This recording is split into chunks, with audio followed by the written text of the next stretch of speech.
بہت اچھے 3 سوالات آپ نے ٹائپ کر کے بھیجے ہیں۔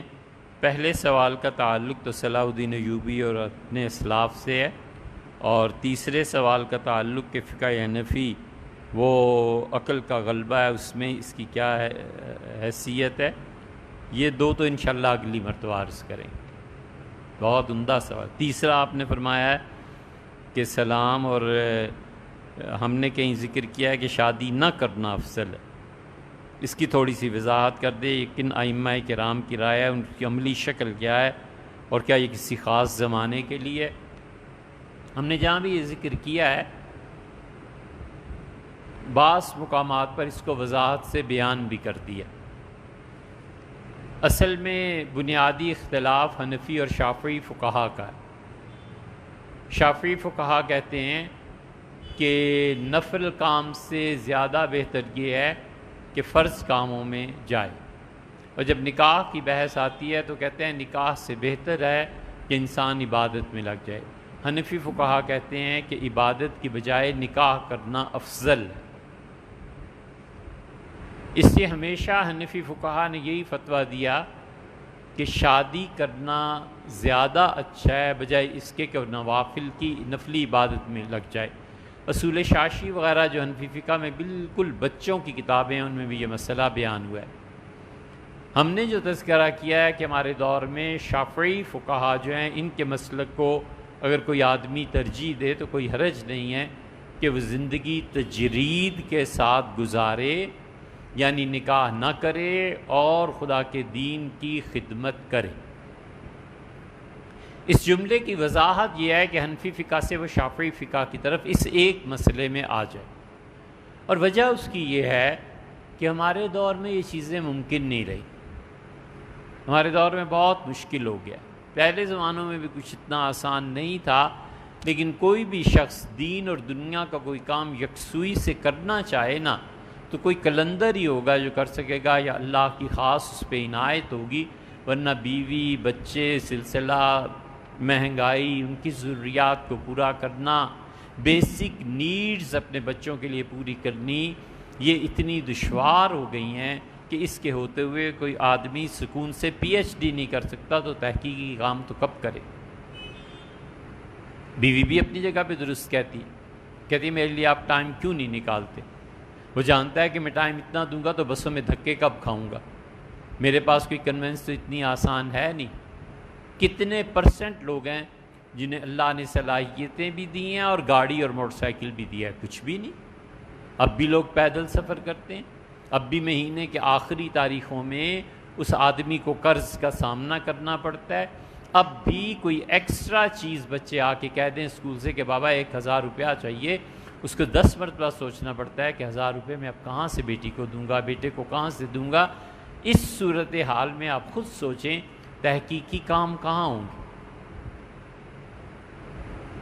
ہمیں کوئی اصرار نہیں ہے، وہ ضرور کر لے شادی، اس سے کیا ہے، لیکن وہ کرے گا تو اتنے ڈھیر سارے جو اس زمانے کے مسائل ہیں، ان میں رہ کے وہ دین کی کوئی قابل قدر بڑی خدمت کر لے، ممکن نہیں ہے۔ دنیا میں ہی کچھ کر لے، ممکن ہی نہیں ہے۔ اور اتنا بڑا مسئلہ ہے جو صدیوں سے ہے، ساس اور بہو کی لڑائی، کر لو اب کام۔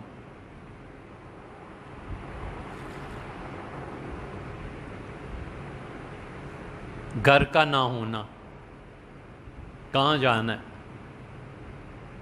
یہ ایسے ہی نہیں ہے، چھوٹی سی چیز نہیں ہے گھر۔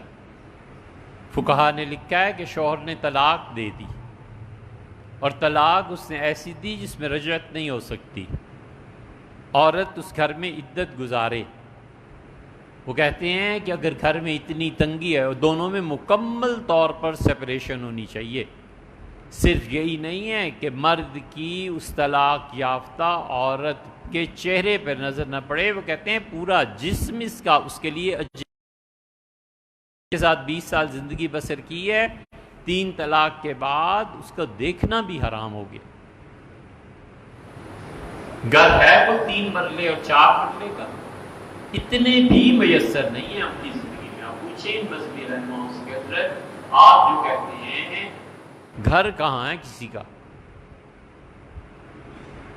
خود سوچیں نا، 5 مرلے کا گھر میسر نہیں، 5 مرلے کا گھر ہمارے اس دور میں 1 کروڑ روپے میں نہیں بنتا، زمین بھی خریدے نہیں بنتا، گھر بھی نہیں بنتا۔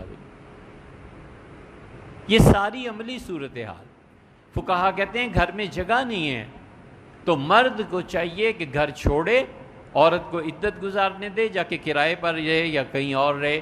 یہ زبان کے عام طور پہ چٹخارے ہی ہوتے ہیں کہ طلاق طلاق طلاق۔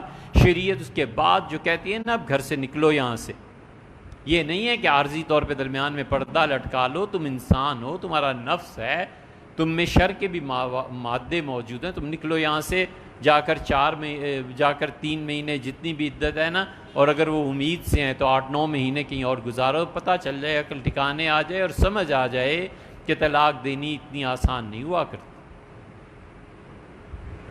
اس پس منظر میں ہم نے کہا ایک جگہ کہ اگر کوئی آدمی اپنے آپ کو سنبھال سکتا ہو گناہ سے اور اس میں یہ رغبت اور ایسی چیزیں نہ ہوں تو اسے چاہیے کوئی تحقیقی کام کرے، فرض کفایہ ادا کر دے۔ کوئی چیز ہو، ہم کسی اسپتال میں جاتے ہیں تو سوئی سے لے کے اور بڑی سے بڑی مشین تک سب کافروں کی چیزیں ہیں، ہم آخر کب اٹھیں گے، کب کوئی کام کریں گے، کبھی ہم سے بھی انسانیت کو نفع ہوگا؟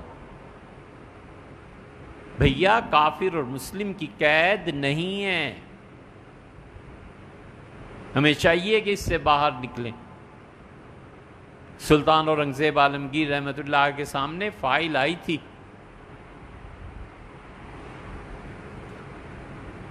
سالانہ ترقیاں وہاں بھی ہوتی تھی، ان کے بھی کور کمانڈرز اور جنرلز ہوتے تھے، اصطلاحیں ان کی فارسی کی تھی۔